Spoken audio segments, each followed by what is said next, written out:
Magandang araw mga online kapitbahay. Ngayon ay magluluto tayo ng pork sinigang sa gabi. Ayan, happy Easter Sunday sa ating lahat. Tara, samahan niyo ko.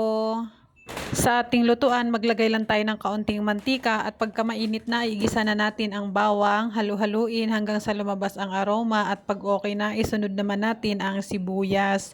And then, haluin din natin para lumabas din ang aroma ng ating sibuyas. Tapos, isunod na natin ang ating kamatis. Hantayin lang natin na lumambot ang ating kamatis.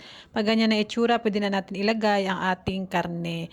3 pirasong pork chop lang pala yan, tapos hinati ko lang sa gitna. Syempre, halu-haluin para magisa din yung ating pork. Ayan. Haluing mabuti. Tapos pag okay na, dito ay maglagay na tayo ng ating paminta. Katamtamang dami ng paminta. Tapos haluin natin ulit hanggang sa ma-absorb ng ating karne ang paminta. And then pag okay na, takpan muna ng bahagya hanggang sa lumabas ang katas ng ating karne. Ayan. Tapos, pag ganyan na itsura, pwede na tayong maglagay ng tubig na ating pangsabaw. Ayan. Tansyahin nyo na lang ang tubig na ilalagay ninyo. And then, takpan ko muna sandali habang aayusin ko yung aking gabi na ilalagay. Nang matapos na yung gabi, ayan, isinunod ko na ang aking gabi para maisabay na siya sa pagkaluto ng ating karne para madurog talaga yung gabi. Ayan, fast forward, ayan. Malambot na yung ating gabi, dinurog-durog ko para lumapot talaga yung ating sabaw. Ayan, i-continue lang natin ang pagdurog sa ating gabi.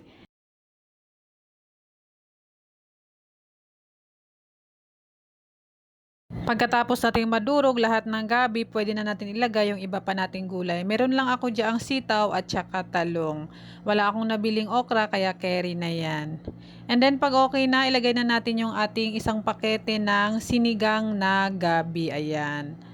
22 grams lang yan, sapat lang sa ating niluluto.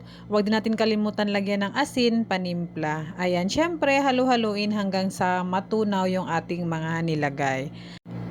Tingnan nyo naman kung gaano kalapot ang sabaw o diba ang bilis lang lumapot ng sabaw. Syempre, tikman din natin at i-adjust natin kung may kulang sa ating panlasa. Takpan natin at itutuloy lang natin ang pagluluto hanggang sa maluto din ang mga gulay. Ayan, o diba ang sarap ng higupin. Mayroon din pala akong 2 siling green dyan. Ayan, inilagay ko na. Syempre, ilagay na natin yung ating kangkong. Huwag din natin kalimutang haluin hanggang sa mahalo talaga yung ating kangkong sa ating sabaw. Ayan, sandali na lang ay maluluto na yan kasi mabilis lang naman maluto ang ating kangkong. At ayan, ready to serve na ang ating sinigang sa gabi.